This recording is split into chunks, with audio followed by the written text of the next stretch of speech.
ने देश में सबको हैरान कर दिया, तो वहीं उत्तर प्रदेश में बाबा जी की वापसी, उत्तराखंड में बीजेपी एक बार फिर छा गई, मणिपुर और गोवा में भी कांग्रेस को निराशा हाथ लगी है। यानी देश में भाजपा और पंजाब में आम आदमी पार्टी साफ तौर से दिखाई दी है।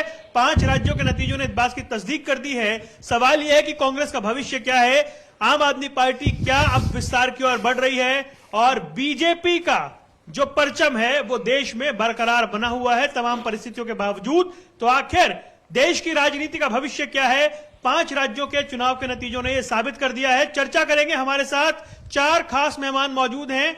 वरिंदर बराड़ पंजाब लोक कांग्रेस से हमारे बीच हैं, चेतन जोशी भारतीय जनता पार्टी से हमारे बीच हैं, हमारे बीच हैं विनीत वर्मा जी आम आदमी पार्टी से, और हमारे साथ डॉक्टर गुरमीत हैं, पॉलिटिकल एनालिस्ट। आप सभी का स्वागत है। डॉक्टर गुरमीत, शुरुआत आपसे करने जा रहे हैं। ये जो इलेक्शंस के रिजल्ट आए हैं, सबसे पहले अगर पंजाब की बात कर लें तो इंडिकेशन क्या गया, सारे दिग्गज क्यों धराशायी हुए आपके हिसाब से, एनालिसिस क्या है? पंजाब की जनता त्रस्त थी, उसमें गुस्सा था। जो सिस्टम उन्होंने, चाहे वो नशे की बात हो, चाहे वो भ्रष्टाचार की बात हो, चाहे वो रोजगार का मुद्दा हो, और जिस तरह का तमाशा खासतौर पर पिछले कुछ समय में हुआ, उसके बाद पंजाब की जनता बदलाव के लिए, मैं कहना चाहूंगा कि एक तरह से तड़फ थी उसमें। और वो तड़फ आम आदमी पार्टी ने, जो कभी पंजाब में सत्ता में नहीं रही, हालांकि पिछला चुनाव उन्होंने मजबूती से लड़ा था और काफी संभावनाएं तब भी उनकी की गई थी, लेकिन तब वो बिना चेहरे के लड़े थे। इस बार वो पंजाब से ही एक चेहरा वो सामने लाए, जो कमोबेश बेदाग चेहरा आप मान सकते हैं उसको, और उस चेहरे पर उन्होंने एक चुनाव बहुत सिस्टमेटिकली लड़ा। दिल्ली के अपने अनुभवों को उन्होंने इस्तेमाल किया, एक यंग आदमी को बहुत इन्वॉल्व किया। मुझे लगता है भगवंत मान, क्योंकि राघव चड्ढा भी यंग है, जरनैल सिंह भी यंग है, जो यहाँ के प्रभारी और सह प्रभारी थे, उनकी तुलना में आप कांग्रेस में देखिए हरीश रावत थे, है ना। तो जो एक एनर्जी थी, जो एक टोटल उन्होंने वो एक माहौल पैदा किया, उससे मुझे लगता है कि उम्मीदवार गौण हो गए थे। पंजाब और के 4 जो मुख्यमंत्री रहे वो हार गए। जी, निश्चित ही ये चुनाव बड़ा चुनाव इस अर्थ में रहा कि कई दिग्गज की एक बहुत, मतलब जिसे कहते हैं ना, एक मन में आप जाते जाते एक खटास सी विदाई कहेंगे। मैं तो कहता हूं कि कई सीनियर लीडर हैं, इनका बहुत योगदान भी है, इस तरह से उनकी विदाई नहीं होनी चाहिए थी।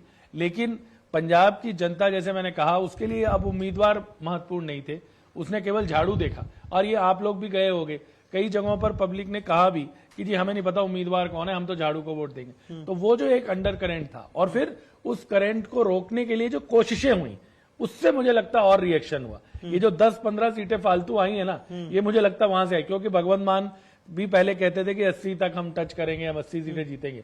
इतनी सीटें जो आई हैं, वो मुझे लगता है कि निश्चित ही जनता ने उसको स्वीकार नहीं किया, और उन्हें लगा कि आम आदमी पार्टी को रोकने की कोशिश की जा रही है, तो वो उन्होंने उसको खारिज किया। और कांग्रेस के लिए सारे, अगर हम बात करें एक और राज्य, देखिए 2014 से कांग्रेस के दुर्दिन शुरू हुए, बीच में उन्हें कुछ कुछ झलक मिली राजस्थान, मध्य प्रदेश, छत्तीसगढ़ और पंजाब में, जहां पर उन्हें लगा कि हाँ वो वापसी कर सकते हैं। वहां से भी आपको मालूम है कि मध्य प्रदेश से वो चले गए, बीच में ही निकल, कर्नाटक भी खो दिया, जबकि वहां पर भी आपको याद है विपक्षी एकता का बड़ा शो किया गया था उस समय।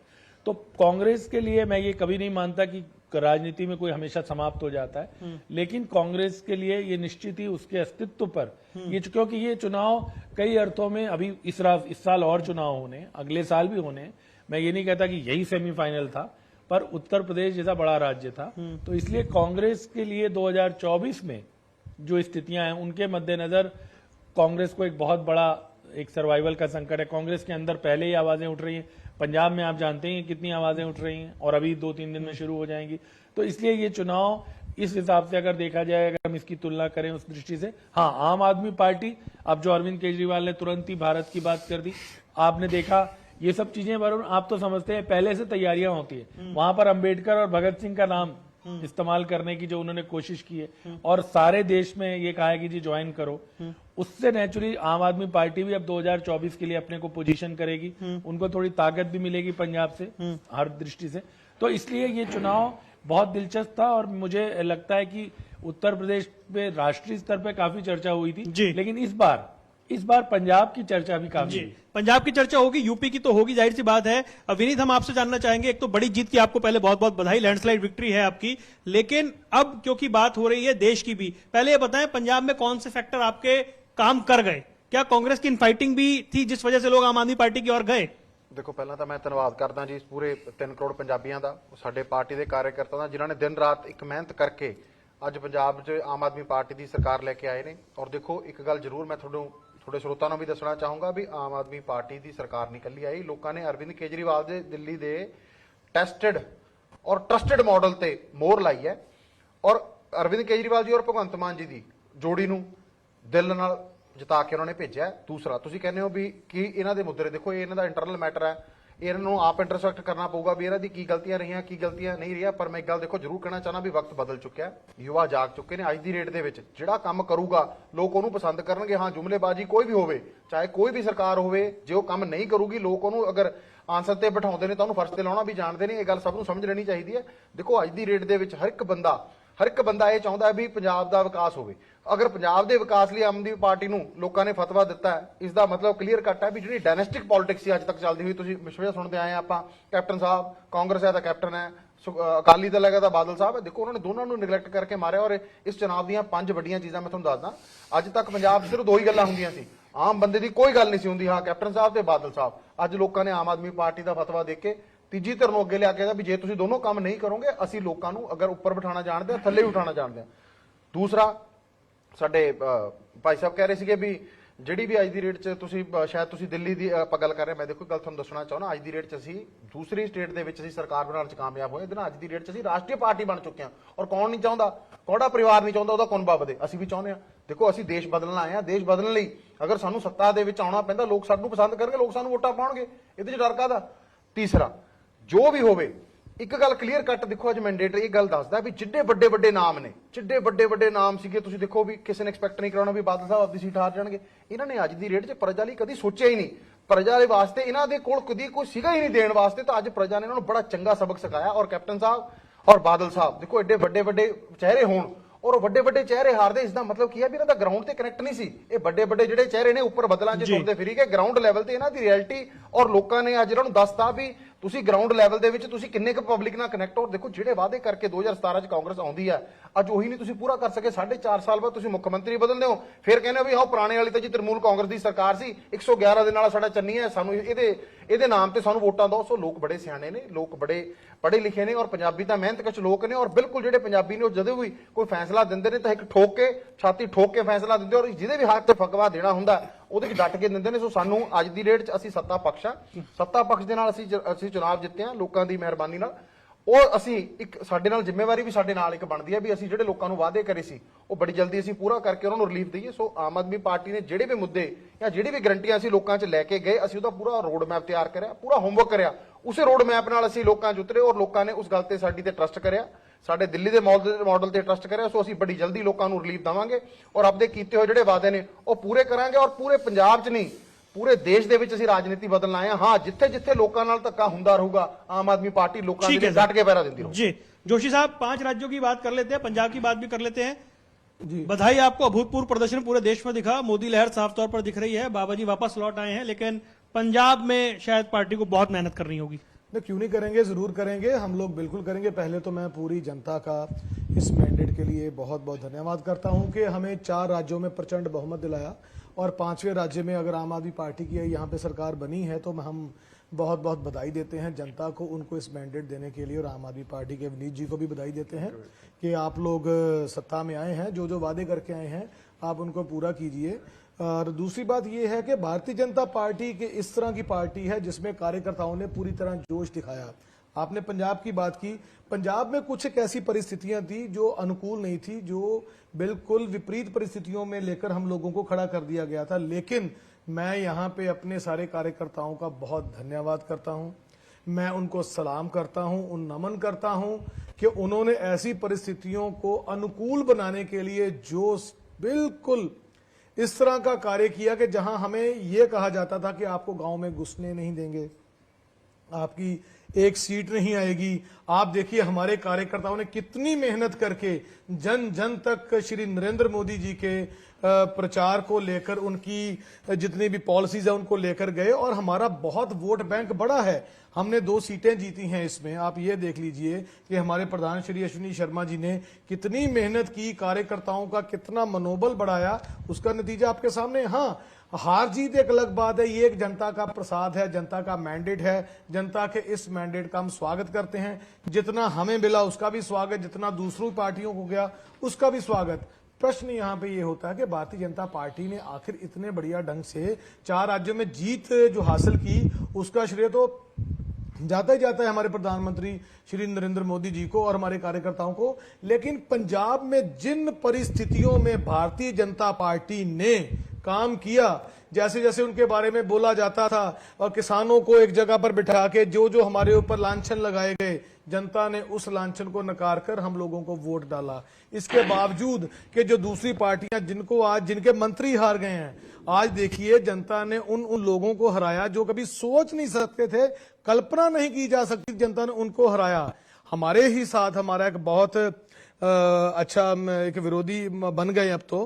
पहले हमारे साथ थे। मेरे को तो पंजाबी में वो शेर याद आता है कि घड़ी पाल दे वाह विछोड़िया नाल, रोज रोज हनेरियां झुलदियां नहीं, वेले औखड़े सौखड़े लंघ जांदे, सज्जन याद रहिंदे पर गल्लां भुलदियां नहीं। वो हमारे साथ थे जब फार्मिंग का बिल आया, और पहले हमारे साथ थे। उसके बाद जब उन्होंने देखा कि जनता किसी और रूप में जा रही है, उनको भटकाया गया। हम तो पहले कहते थे कि ये जो किसानों का जो ये बिल के ऊपर जो ये किसान वहां पर बैठकर राजनीति कर रहे थे, ये राजनीति से प्रेरित थे। उसका जवाब भी जनता ने दे दिया किसानों को।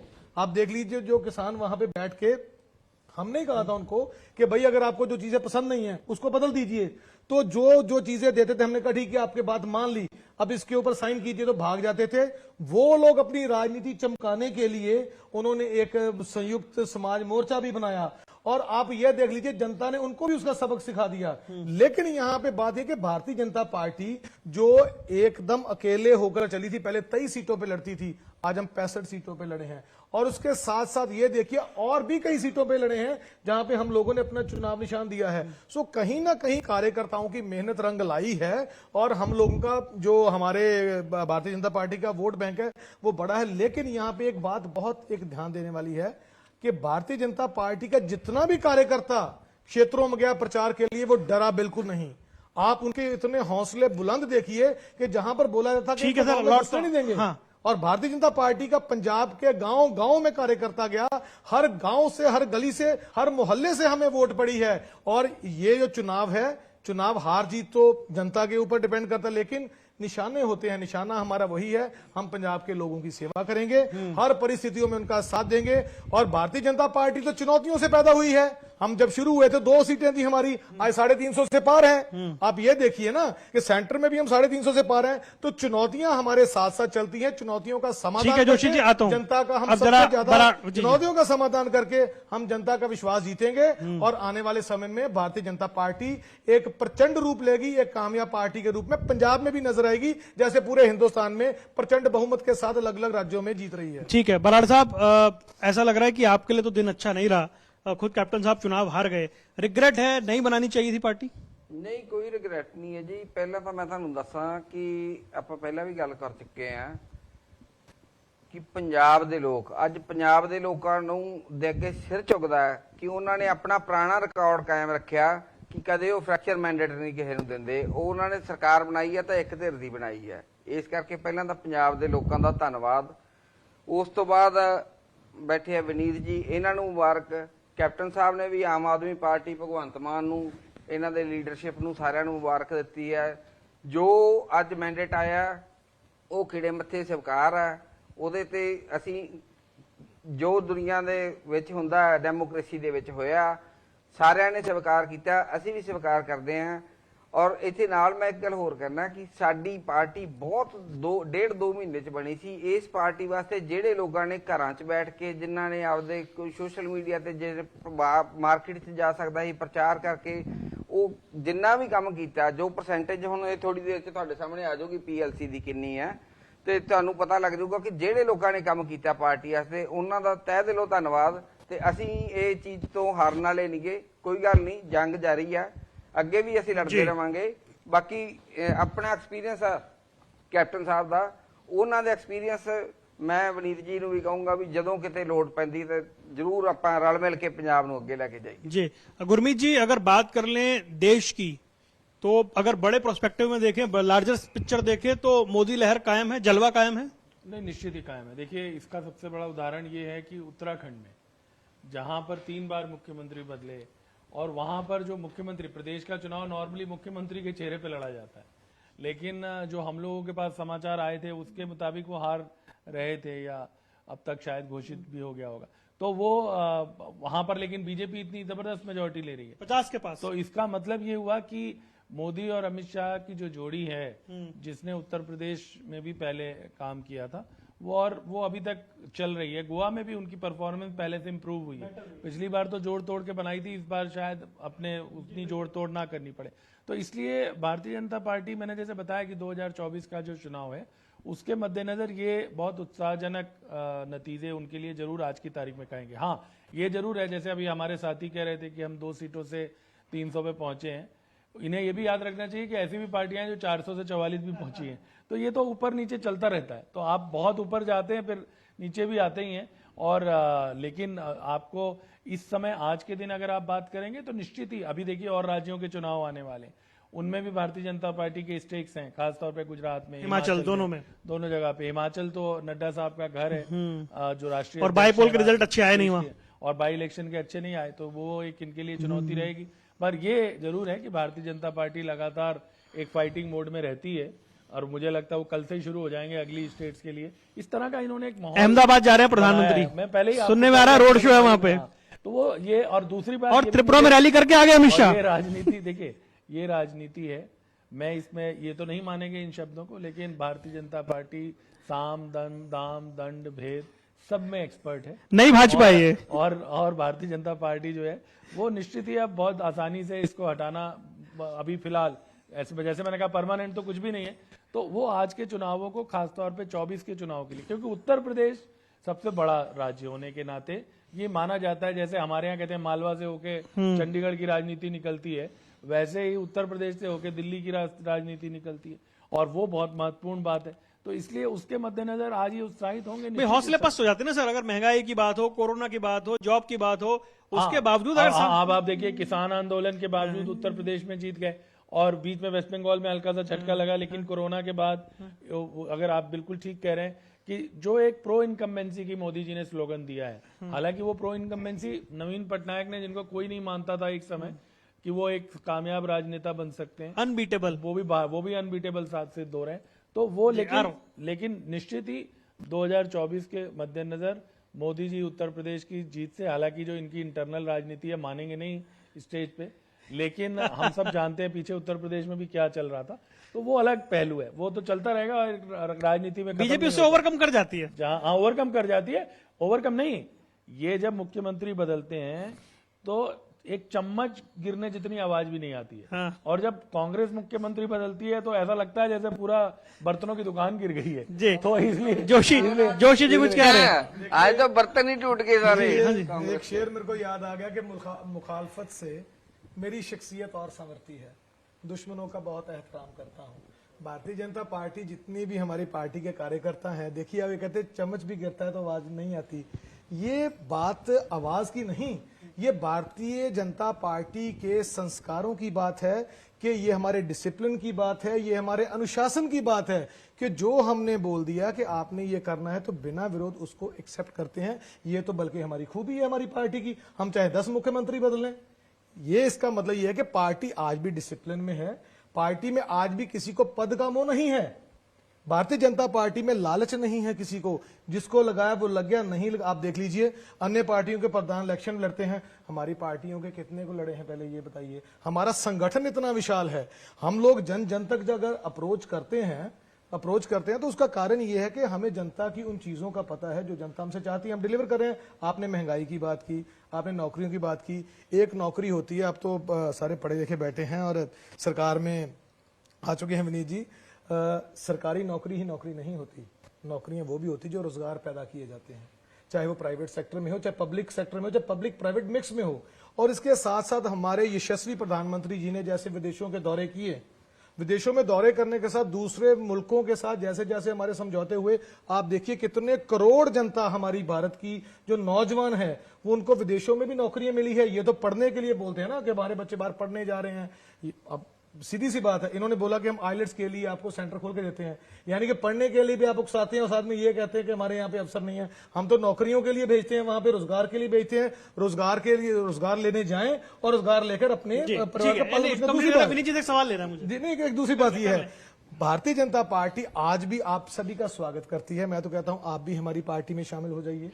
अगर आपको राजनीति का शौक है या नहीं है, फिर भी आप हमारी पार्टी में एक बार आइए। कभी यूं भी गुजर कर देखो इन गलियों से, बहुत सी रौनकें मिलेंगी फकीरों की महफिल में। हमारी तो तासीर ही फकीरों जैसी है, हमें तो किसी पद का लालच भी नहीं है। और भारतीय जनता पार्टी का एक एक कार्यकर्ता पूरी तरह समर्पित है, पूरी तरह समर्पित है भारत को, पूरी तरह समर्पित अपनी पार्टी को। और जन जन तक हम लेकर जाएंगे अपनी वो सारी बात जो लोगों का, जनता का सबसे ज्यादा भला कर सके। और यही हमारी इच्छा है कि आप भी हमारे साथ जुड़े, एक राष्ट्र के नीचे, एक पार्टी के नीचे आए। हम आपका भी स्वागत करेंगे। विनीत जी, क्योंकि जब बात होती है कि सेंटर के साथ आपके रिश्ते कैसे हैं, तो अब एक बॉर्डर सूबा आपको मिला है, अब तो चीजें बेहतर दिशा में चलनी चाहिए। ਦੇਖੋ ਮੈਂ ਤੁਹਾਨੂੰ ਇੱਕ ਗੱਲ ਜ਼ਰੂਰ ਦੱਸਣਾ ਚਾਹੁੰਦਾ, ਜਿਹੜਾ ਸੈਂਟਰ ਦਾ ਗਵਰਨਮੈਂਟ ਦਾ ਰੋਲ ਹੁੰਦਾ ਨਾ, ਉਹ ਇੱਕ ਵੱਡੇ ਭਰਾ ਦੀ ਤਰ੍ਹਾਂ ਹੁੰਦਾ। ਅਸੀਂ ਸਟੇਟ ਨੂੰ ਰਨ ਕਰਦੇ ਹਾਂ ਦਿੱਲੀ, ਸੋ ਅੱਜ ਦੀ ਡੇਟ 'ਚ ਸਾਨੂੰ ਵੀ ਪਤਾ, ਤੁਹਾਨੂੰ ਵੀ ਪਤਾ, ਹਰ ਇੱਕ ਸਟੇਟ ਦੇ ਆਪਦੇ ਆ। ਪਰ ਇੱਕ ਗੱਲ ਜ਼ਰੂਰ ਦੇਖੋ, ਕਹਿਣੀ ਮੈਂ ਤੁਹਾਨੂੰ ਚਾਹੂੰਗਾ, ਜਿਹੜਾ ਦਿੱਲੀ ਹੈ ਉਹਦੇ ਸਾਡੇ ਕੋਲ ਪ੍ਰੋਪਰ ਰਾਜ ਦੇ ਪ੍ਰੋਪਰ ਪਾਵਰਸ ਨਹੀਂ ਹੈ। ਪੰਜਾਬ ਇੱਕ ਉਹੋ ਜਿਹਾ ਸੂਬਾ ਹੈ ਜਿਹਦੀ ਸਾਡੇ ਕੋਲ ਅੱਜ ਦੀ ਡੇਟ 'ਚ ਪ੍ਰੋਪਰ ਪਾਵਰ ਹੈ, ਸਾਡੇ ਕੋਲ ਪੁਲਿਸ ਵੀ ਹੈ, ਸਾਡੇ ਕੋਲ ਸਾਰਾ ਕੁਝ ਹੈ। ਸੋ ਅਸੀਂ ਐਕਸਪੈਕਟ ਕਰਾਂਗੇ ਸੈਂਟਰ ਨੂੰ ਵੀ ਬਿਲਕੁਲ ਇਸ ਬੜੇ ਭਰਾ ਹੋਣ ਦੇ ਨਾਤੇ ਜਿਹੜਾ ਕੋਈ ਪੰਜਾਬ ਦਾ ਹੱਕ ਬਣਦਾ ਉਹ ਹੱਕ ਦੇਣ। ਔਰ ਅਸੀਂ ਪੰਜਾਬ ਦੇ ਹੱਕਾਂ ਦੇ ਰਾਖੇ ਲਈ ਜੋ ਸਾਨੂੰ ਬਣ ਪਾਊਗਾ ਅਸੀਂ ਦੇਖੋ ਜ਼ਰੂਰ ਕਰਾਂਗੇ। ਕੋਈ ਨਹੀਂ, ਕੋਈ ਸਰਕਾਰਾਂ ਨਹੀਂ ਚਾਹੁੰਦੀਆਂ ਟਕਰਾਵ ਕਰਨਾ, ਕਿਉਂਕਿ ਸਭ ਸਰਕਾਰਾਂ ਇਹ ਚਾਹੁੰਦੀਆਂ ਨੇ ਲੋਕਾਂ ਦੇ ਗਰਾਊਂਡ ਲੈਵਲ ਤੇ ਕੰਮ ਹੋਣ, ਲੋਕਾਂ ਨੂੰ ਵੈਲਫੇਅਰ ਮਿਲੇ। ਸੋ ਅਸੀਂ ਤਾਂ ਵੈਲਫੇਅਰ ਦੀ ਸੋਚ ਨਾਲ ਆਏ ਹਾਂ, ਅਸੀਂ ਤਾਂ ਕੋਈ ਦਵੇਸ਼ ਦੀ ਭਾਵਨਾ ਨਾਲ ਆਏ ਨਹੀਂ। ਸੋ ਅਸੀਂ ਆਸ ਕਰਦੇ ਹਾਂ ਵੀ ਜਿਹੜੀ ਸੈਂਟਰ ਦੀ ਗਵਰਨਮੈਂਟ ਹੈ, ਕਿਉਂਕਿ ਦੇਖੋ ਜੇ ਸੈਂਟਰ ਦੀ ਗਵਰਨਮੈਂਟ ਆਪਾਂ ਬੀਜੇਪੀ ਜ਼ਰੂਰ ਕਹਿ ਦਿੰਦੇ ਹਾਂ, ਪਰ ਸੈਂਟਰ ਦੀ ਗਵਰਨਮੈਂਟ ਇੱਕ ਦੇਸ਼ ਦੀ ਗਵਰਨਮੈਂਟ। ਮੈਂ ਅੱਜ ਤੁਹਾਨੂੰ ਇੱਕ ਗੱਲ ਜ਼ਰੂਰ ਦੱਸਣਾ ਚਾਹੁੰਦਾ, ਇੱਕ ਦੇਸ਼ ਦੀ ਗਵਰਨਮੈਂਟ ਨੂੰ ਇੱਕ ਸਟੇਟ ਦੀ ਗਵਰਨਮੈਂਟ ਨਾਲ ਦੇਖੋ, ਇੱਕ ਵੱਡਾ ਭਰਾ ਅਗਰ ਛੋਟਾ ਭਰਾ ਨੂੰ ਕੋਈ ਤਕਲੀਫ ਹੈਗੀ ਹੈ ਤਾਂ ਉਹਨੂੰ ਹੱਲ ਕਰਨਾ ਚਾਹੀਦਾ। ਸੋ ਅਸੀਂ ਅੱਜ ਦੀ ਰੇਟ 'ਚ ਉਹਨਾਂ ਨਾਲ ਬਿਲਕੁਲ ਕੋਆਪਰੇਟਿਵ ਮੁੱਦੇ ਨਾਲ ਅਸੀਂ ਆਪਣਾ ਪੱਖ ਰੱਖਾਂਗੇ। ਔਰ ਸਾਨੂੰ ਉਮੀਦ ਹੈ ਵੀ ਜਿਹੜੀ ਸੈਂਟਰ ਦੀ ਸਰਕਾਰ ਹੈ, ਭਾਰਤ ਸਰਕਾਰ ਹੈ, ਉਹ ਬਿਲਕੁਲ ਆਪਦਾ ਛੋਟਾ ਭਰਾ ਹੋਣ ਦੇ ਨਾਤੇ ਸਟੇਟ ਦੇ ਜੋ ਬਣਦੇ ਹੱਕ ਉਹਨਾਂ ਨੂੰ ਦੇਣਗੇ। ਔਰ ਅਸੀਂ ਇਨਫੈਕਟ ਸਭ ਤੋਂ ਪਹਿਲਾਂ ਅੱਜ ਮੈਂ ਜੋਸ਼ੀ ਸਾਹਿਬ ਤੋਂ ਹੀ ਮੰਗ ਕਰਦਾ ਵੀ ਜਿਹੜੇ BMB ਵਾਲੇ ਦੇ ਵਿੱਚ ਸਾਡੇ ਜਿਹੜੇ ਮੈਂਬਰ, ਤੁਸੀਂ ਪਤਾ ਨਹੀਂ ਕਾਹਦੇ ਵਾਸਤੇ ਤੁਸੀਂ ਸਾਡੇ ਸਟੇਟਾਂ ਦੇ ਰਾਈਟ ਤੁਸੀਂ ਦੇਖੋ ਖੋਈ ਜਾਂਦੇ ਹੋ, ਜਾਂ ਸਿਟਕੋ ਦੇ ਵਿੱਚ ਵੀ ਸਾਡੇ ਤੁਸੀਂ ਅਫਸਰ ਘਟਾਈ ਜਾਂਦੇ ਹੋ। ਚੰਡੀਗੜ੍ਹ ਸਾਡੀ ਰਾਜਧਾਨੀ ਹੋਣ ਦੇ ਬਾਵਜੂਦ ਜਿੱਥੇ ਅਸੀਂ ਬੈਠੇ ਆ ਉੱਥੇ ਵੀ ਸਾਡੇ ਅਫਸਰਾਂ ਨੂੰ ਦੇਖੋ ਕਟੌਤੀ ਕਰਨਾ ਚਾਹੀਦਾ। ਜੋਸ਼ੀ ਸਾਹਿਬ ਨੂੰ ਇੱਕ ਮੈਂ ਜ਼ਰੂਰ ਕਹਿਣਾ ਚਾਹੁੰਦਾ ਵੀ ਇਲੈਕਸ਼ਨ ਓਵਰ ਹੋ ਚੁੱਕੇ ਨੇ, ਸੋ ਆਪਾਂ ਬੜੇ ਭਰਾ ਤੇ ਛੋਟੇ ਭਰਾ ਦੇ ਰੋਲ ਅਦਾ ਕਰਦੇ ਹੋਏ ਆਪਦੀ ਪਾਰਟੀ ਨੂੰ ਕਹੋ ਵੀ ਦੇਖੋ ਇੱਕ ਸਟੇਟ ਦੇ ਜਿਹੜੇ ਰਾਈਟ ਹੈ ਤੁਸੀਂ ਵਧਾ ਨਹੀਂ ਸਕਦੇ, ਕਮ ਸੇ ਕਮ ਘਟਾਓ ਤਾਂ ਨਾ। ਸੋ ਅਸੀਂ ਇਹ ਜ਼ਰੂਰ ਆਸ ਕਰਦੇ ਹਾਂ ਜੋਸ਼ੀ ਸਾਹਿਬ ਤੋਂ, ਔਰ ਮੈਂ ਚਾਹੁੰਦਾ ਜੋਸ਼ੀ ਸਾਹਿਬ ਤੱਕ ਕਮੈਂਟ ਜ਼ਰੂਰ ਕਰਨ। ਦੇਖੋ 60-40 ਦੀ ਰੇਸ਼ੀਓ ਹੈ ਪੰਜਾਬ ਹਰਿਆਣਾ ਦੀ ਚੰਡੀਗੜ੍ਹ ਦੇ ਵਿੱਚ, ਔਰ 60% ਜਿਹੜੀ ਡੈਪੂਟੇਸ਼ਨ ਉਹ ਆ ਜਾਂਦੀ ਹੈ ਪੰਜਾਬ ਦੀ। ਔਰ ਮੇਰੇ ਸਰ ਵੀ ਇਸ ਗੱਲ ਨੂੰ ਸਮਝਦੇ ਕਿ 40% ਦੇ ਵਿੱਚ ਕਈ ਥਾਵਾਂ ਦੇ ਵਿੱਚ ਹਰਿਆਣਾ ਹੁੰਦੀ, ਕਈ ਸੈਂਟਰ ਦੀਆਂ ਪੋਸਟਾਂ ਹੁੰਦੀਆਂ ਨੇ। ਕਈ ਵਾਰੀ ਕੀ ਹੁੰਦਾ ਕਿ ਸਟੇਟ ਗਵਰਨਮੈਂਟ ਨਹੀਂ ਭੇਜ ਪਾਉਂਦੀ ਆਪਣਾ ਕੈਡਰ, ਇੱਕ ਪੈਨਲ ਨਹੀਂ ਭੇਜ ਪਾਉਂਦੀ, ਤੇ ਸੈਂਟਰ ਨੂੰ ਉੱਥੇ ਫਿਰ ਆਪ ਹਸਤਾਖੇਪ ਕਰਨਾ ਪੈਂਦਾ ਕਿ ਜਨਤਾ ਦਾ ਕੰਮ ਨਾ ਰੁਕੇ। ਅਗਰ ਜਨਤਾ ਦਾ ਕੰਮ ਰੁਕ ਜਾਂਦਾ, BBMP 'ਚ ਵੀ ਸਾਡਾ ਮੈਂਬਰ ਲੱਗਣਗੇ, ਦੇਖੋ ਅਸੀਂ ਹਰਿਆਣਾ ਦਾ ਵੀ ਨਾਲ ਲੱਗਣਗੇ। ਜਿਹੜਾ ठीक है, तो सरकार बन के बात कर लेना आपस में। ਜਿਹੜਾ ਕੋਟਾ ਹੋਏਗਾ ਨਾ ਜੀ, ਉਹ ਕੋਟੇ ਦੇ ਅਗੇਂਸਟ ਕਦੀ ਨਹੀਂ ਜਾਂਦਾ। ਪੈਨਲ ਤੇ ਭੇਜੋ, ਪੈਨਲ ਜੇ ਤੁਹਾਨੂੰ ਲੱਗੇਗਾ ਕਿ ਪੈਨਲ ਦੇ ਵਿੱਚ ਉਹ ਚੀਜ਼ਾਂ ਹੈਗੀਆਂ, ਦੇਖੋ ਅਧਿਕਾਰੀ ਹੋਣਾ ਹੋਰ ਚੀਜ਼ ਹੈ, ਯੋਗ ਅਧਿਕਾਰੀ ਹੋਣਾ ਇੱਕ ਹੋਰ ਚੀਜ਼ ਹੁੰਦੀ ਹੈ। ਜਿਸ ਤਰ੍ਹਾਂ ਇਲੈਕਸ਼ਨ ਸਾਰੇ ਲੜਦੇ ਨੇ, ਜਿੱਤਦਾ ਕੋਈ ਹੈ, ਇਹਦਾ ਨੌਕਰੀਆਂ ਕਈ ਕਰਦੇ ਨੇ, ਲੇਕਿਨ ਕੁਝ ਇੱਕ ਅਧਿਕਾਰੀ ਹੁੰਦੇ ਨੇ ਜਿਨ੍ਹਾਂ ਜਿਹੜੇ ਐਸੈਟਸ ਹੁੰਦੇ ਨੇ ਕੰਟਰੀ ਦੇ, ਤੇ ਠੀਕ ਹੈ ਜਿੱਥੇ ਕਿਤੇ ਆ ਕੇ ਲੱਗਦਾ ਹੋਇਆ ਕਿ ਕੋਟਾ ਘਟਦਾ ਪਿਆ ਵਾ, ਉੱਥੇ ਉਹ ਯੋਗ ਅਧਿਕਾਰੀ ਨਹੀਂ ਆ ਰਿਹਾ, ਜੇ ਉੱਥੇ ਕੋਈ ਸੈਂਟਰ ਚੰਗਾ ਅਧਿਕਾਰੀ ਆਪਣਾ ਭੇਜ ਦਿੰਦੀ ਹੈ ਤਾਂ ਉਹਨੂੰ ਐਕਸੈਪਟ ਕਰਨਾ ਚਾਹੀਦਾ। ਤੇ ਜਦੋਂ 58 ਸਾਲ ਜਾਂ 60 ਸਾਲ ਤੋਂ ਰਿਟਾਇਰ ਹੋਏ ਨਾ, ਉਹ ਵੀ ਕਾਮ ਆਦਮੀ ਬਣ ਜਾਣਾ ਉਹਨੇ ਵੀ। ਸੋ ਤੁਸੀਂ ਇਹਦੇ ਉੱਤੇ ਨਾ ਮਤਲਬ ਕਰੋ, ਬਾਕੀ ਤੁਸੀਂ ਸਰਕਾਰ ਦੇ ਵਿੱਚ ਆਓ। ठीक है, बराड़ साहब कुछ कह रहे थे, फिर मैं कंक्लूसिव रिमार्क लूंगा। हाँ जी, ਇੱਕ ਤਾਂ ਵਨੀਤ ਜੀ ਨੂੰ ਮੈਂ ਥੋੜਾ ਕਰੈਕਟ ਕਰਨਾ ਸੀ। ਇਹਨਾਂ ਨੇ ਸੁਖਬੀਰ ਬਾਦਲ ਸਾਹਿਬ, ਵੱਡੇ ਬਾਦਲ ਸਾਹਿਬ, ਕੈਪਟਨ ਸਾਹਿਬ ਤੇ ਚੰਨੀ ਦਾਸ ਜੀ ਦਾ ਨਾਮ ਲੈ ਕੇ ਕਹਿੰਦੇ 4 ਮੁੱਖ ਮੰਤਰੀ ਹਾਰ ਗਏ। 4 ਨਹੀਂ ਭਾਜੀ, ਅੱਜ 5 ਹਾਰ ਗਏ। 5ਵੇਂ ਸੁਪਰ CM ਨੂੰ ਤਾਂ ਤੁਸੀਂ ਭੁੱਲ ਹੀ ਗਏ ਨਵਜੋਤ सिद्धू ਨੂੰ। ठीक है, आपकी खुशी उसी में है, आपकी खुशी उसमें है, वो हार गए, अपने से परवाह नहीं है। ਸਾਡੀ ਪ੍ਰੈਡਿਕਸ਼ਨ ਸਹੀ ਹੋਈ ਹੈ। ਜਿਸ ਤੋਂ ਮੈਂ ਤੁਹਾਨੂੰ सर अपनी हार का दुखी नहीं है आपको, बढ़िया।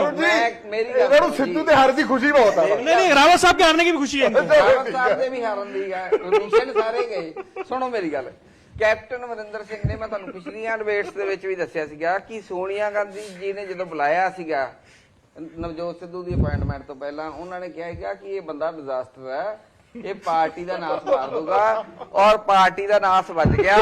ਅੱਜ ਤੁਸੀਂ ਦੇਖ ਰਹੇ ਹੋ, ਮੈਂ ਨਵਜੋਤ ਸਿੰਘ ਸਿੱਧੂ ਜੀ ਦੀ ਮਤਲਬ ਜੋ ਵੀ ਉਹਨਾਂ ਨੇ ਕੀਤਾ ਨਾ ਇਲੈਕਸ਼ਨ 'ਚ, ਉਹਨੂੰ ਇੱਕ ਸ਼ਰਧਾਂਜਲੀ ਅਰਪਿਤ ਕਰਨੀ ਚਾਹਣਾ। ਉਹ ਕਹਿੰਦੇ ਨਹੀਂ, ਤਾਲੀਮ का शोर इतना, तहजीब का गुल इतना, बरकत क्यों नहीं होती, नीयत में खराबी आओ, नीयत की खराबी लोगों ने पहचान ली, सब नु घरे घरे तोड़ता। ये तो हारकर जीतने वाले को बाजीगर कहते हैं वाली फीलिंग नहीं। गुरमीत जी बड़ा, हाँ जी, वो तो देखिए पंजाब में पीएलसी खुश है कांग्रेस की हार से और बीजेपी खुश है बादल की हार से। ऐसी बात नहीं है। ये नहीं मानेंगे। आप देखिए नेताओं का तो मंच पे कुछ कहते हैं, नीचे अभी कुछ और कहेंगे, तो ये चलता रहता है। बात ऐसे है कि क्योंकि अकाली दल ने इनको छोड़ा था, इन्होंने नहीं छोड़ा, उन्होंने छोड़ा था ना, तो इसलिए बात लाजमी सी है कि वो भी पिट गए। और बीबीएमबी का तो जो बात चल रही थी, मैं केवल क्लियर कर दूं, हरियाणा में भारतीय जनता पार्टी की सरकार है, उनके भी मुख्यमंत्री ने विधानसभा में कहा है कि वो मामला उठाएंगे। और एक और बात कि मुख्यमंत्री पे बहुत निर्भर करता है। मैं आपको एक उदाहरण देता हूं वरुण, जिस समय मनमोहन सिंह जी की सरकार थी, पंजाब में बादल साहब चीफ मिनिस्टर थे, हरियाणा में उनकी अपनी सरकार थी, मैं भी उस समय पत्रकारिता में था। जितनी चीजें बादल साहब ले आए मोहाली में, एयरपोर्ट से लेके नाइपर से लेके सारा कुछ सेंट्रल गवर्नमेंट से आया, तो ये डिपेंड करता है मुख्यमंत्री पे।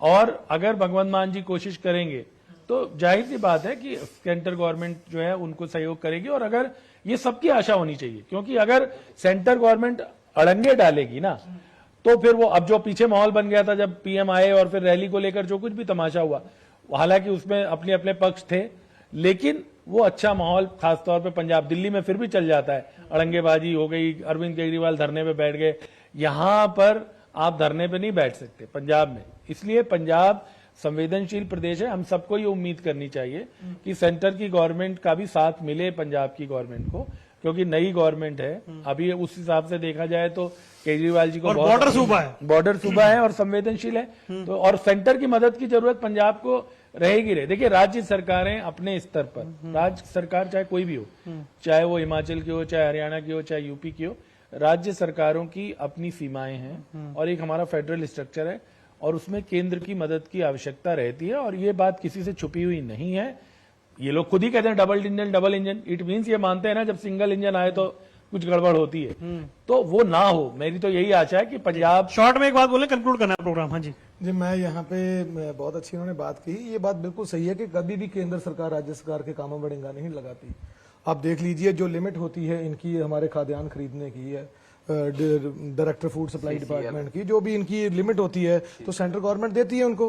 अब जो चीजें सेंट्रल गवर्नमेंट ने करनी है वो करेंगी क्योंकि ये संविधान में लिखा हुआ है, जो हक राज्य का बनता है वो सेंटर को देना ही पड़ता है, चाहे सेंट्रल गवर्नमेंट भाजपा की और स्टेट गवर्नमेंट किसी और की हो। दूसरी बात यहाँ पे एक बहुत जरूरी बात है कि एक तालमेल होता है।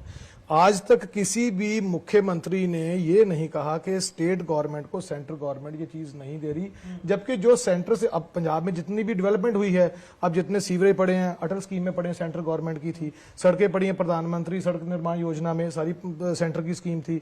इसके साथ साथ ये आप एक बहुत जितने भी गाँव की, हाँ गाँव में जितनी भी आई हैं, ये जितनी ग्रांटें आई हैं, पंजाब सरकार वाह खटती थी, लेकिन कहां से आती थी? नेशनल प्लानिंग कमीशन की ग्रांट आती थी। तो सेंट्रल गवर्नमेंट ने जो किया वो नजर आ रहा है। पंजाब में जितनी डेवलपमेंट हुई है वो सारी सेंट्रल गवर्नमेंट के पैसों से हुई है। स्टेट गवर्नमेंट वो नाकाम हो गई थी, उसका नतीजा जनता ने उनको दे दिया। वर्मा जी ऐड कर लें, वाइंड अप करना है। हम बोले देखो वरुण जी, मैं गल कहना चाहना, सवेर दे उठ के चाह पत्ती तो लैके रात तक हर भारतीय टैक्स दिंदा। सो सेंटर ये टैक्स लोकां दा इकट्ठा करिया हुआ पैसा है, कोई पर्सनल जेब तो नहीं दिंदा, ते उन्हां दी ड्यूटी बनदी आ सरकारां नूं स्टेट दियां नूं बराबर ओहदा जीएसटी दा शेयर देना और ਜਿਹੜੇ ਗਰਾਊਂਡ ਲੈਵਲ ਤੇ ਲੋਕਾਂ ਤੱਕ ਉਹ ਪੈਸੇ ਪਹੁੰਚਾਉਣਾ। ਸੋ ਇਹ ਹਰ ਇੱਕ ਸਰਕਾਰ ਦਾ ਦਾਇਤਵ ਬਣਦਾ। ਬਾਕੀ ਦੇਖੋ ਅੱਜ ਦੀ ਰੇਟ 'ਚ ਪੰਜਾਬ ਨੇ ਇੱਕ ਨਵੀਂ ਸ਼ੁਰੂਆਤ ਕਰੀ ਹੈ।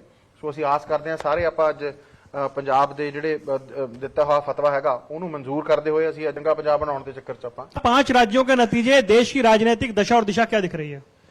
देखिए राजनीति में स्थितियां बदलते देर नहीं लगती, लेकिन राजनीति में हम पूर्वानुमान भी लगाते हैं और राजनीति में उसका भी एक अपना महत्व होता है, उस माहौल का आप अंदाजा लगाते हैं। तो निश्चित ही इस चुनाव से जो सबसे बड़ा मैसेज है वो यही है कि 2024 के चुनाव में भारतीय जनता पार्टी हैट्रिक मारने की तैयारी कर रही है और जो कांग्रेस है वो लगातार सिमटती हुई नजर आ रही है।